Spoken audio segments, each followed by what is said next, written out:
Hi guys, thanks for tuning in to another video on ForgottenWeapons.com. I'm Ian McCollum, and I am out here at Trijicon's shooting range in Virginia taking a look at briefcases. So some of you are going to already notice that there's a trigger on that briefcase. And yes, these are the infamous or famous MP5K briefcase guns. Now, this is actually the first model that they did, and you can see there's a hole there for your muzzle. And on the back, there's a big open hole, because the idea with this one, where the more modern version has a trigger mechanism built into the handle, this thing just had this like open T-slot in the back. And by the way, when it was new, it wasn't folded open like this. This one's been used extensively.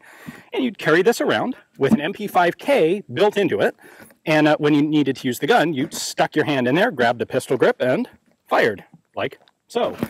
You could then get access to the gun by opening all four of these classy little brass clamps, and then the whole top half of the briefcase comes out with your scope mount type clamp here holding the gun, little metal bracket here with a muzzle chute.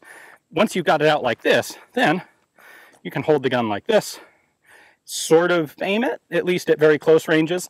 These things were actually developed by HK, sold by HK, and they were intended for diplomatic protection, VIP protection, that sort of use, where you might actually have to shoot someone at very close range under very immediate circumstances to protect an asset, and couldn't be seen carrying around a submachine gun. So what's the alternative? You need some way to hide it. Now, HK introduced the MP5K, the really short covert version of the MP5 in 1978 or 79, I believe, the very late 70s. And then they introduced this guy in the mid-80s. This is the modern incarnation of the briefcase gun. It is an MP5K, no stock. There is a trigger mechanism here, which has a linkage going down to the trigger. There's a little safety right there.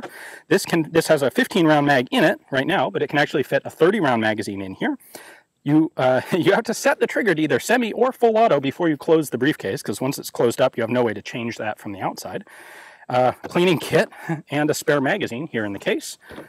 And we have a firing hole in the front. So you can walk around with this and not look particularly conspicuous. And if you need to shoot someone at very close range, you have a full-on, full-auto submachine gun on you. Now, a lot of people think that, you'd shoot this like this. That's not actually how this is supposed to be used, because of basically the same principle as the broom handle Mausers used in China in full auto. The idea that you hold it sideways so that when you pull the trigger, the recoil swings it around and you get this arc of fire. Well, that's what's going to happen to this guy if you fire it when you're holding it like this. The first shot's going to go out and it's going to start doing this, and you're going to hit. Your rounds are going to immediately start going low, and you're going to spray the ground. The way that this is intended to be used is you pick it up, hold it against your body, and you can actually use your core, your torso, as an index for accurately shooting this thing. We're going to go ahead and give that a try and see how well it works. All right, so loading procedure for this, you have to be really careful with this thing, because this is a little wonky to treat like a gun, and you have to treat it like a gun. Once it's loaded, whichever way you point this briefcase, that's a hot muzzle. So what we're going to do is we're going to start by locking the bolt open. Got a 30-round magazine here. This will just barely fit a 30-rounder. Then I'm going to close the bolt. Then I pick whether I want to have this thing on semi-auto or full auto. And we do full auto, naturally. Now, this thing is totally hot, and that's a live trigger. So we're going to go ahead and close it up. Snap it shut there. And now we're ready for some shooting. All right, so key to this, spread your legs, get your weight nicely balanced. There's not a whole lot of recoil from it because you've got a whole briefcase and your whole body bracing it. Probably the most important thing is to be aware of elevation, because it's really easy to hold this pointing up and not really notice that you're doing it and sail rounds over your target. So hold it dead on, engage the safety, and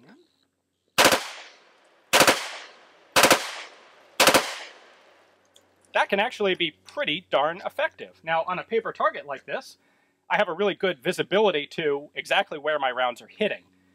If I was actually doing VIP protection and having to shoot a person, well, you don't quite get nice visible holes like that. However, apparently they did actually potentially use tracers with this, such that you could see where they were going. I can probably shift fire and hit the head here. Let's go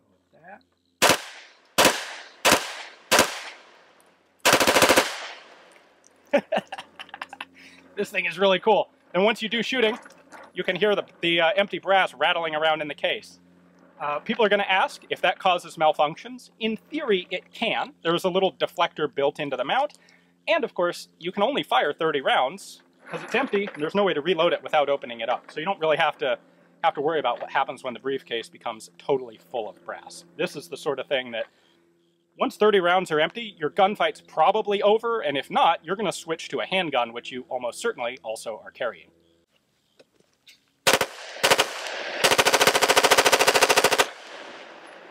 That's just really cool. All right, open that up. Nice little waft of smoke out of there. Now, to clear this thing, we're going to start by, well, we'll start by putting it on safe. We will then pull the mag. Mag is empty. Lock the bolt open, like so. And now, the last issue you have is you can't see the ejection port, which means you can't actually visually confirm that the chamber's empty. With a gun like this, who knows? Maybe it jammed up and there's a live round in the chamber. So what you have to do is actually stick your finger in the mag well and dexterously, woo, that's gotten a little bit warm, feel to make sure that the chamber is empty. This one is, so it's all safe and we're good to go. And go ahead and dump all the brass out. Well, I have to say, this is one of the coolest, most unusual and interesting guns I've gotten a chance to fire.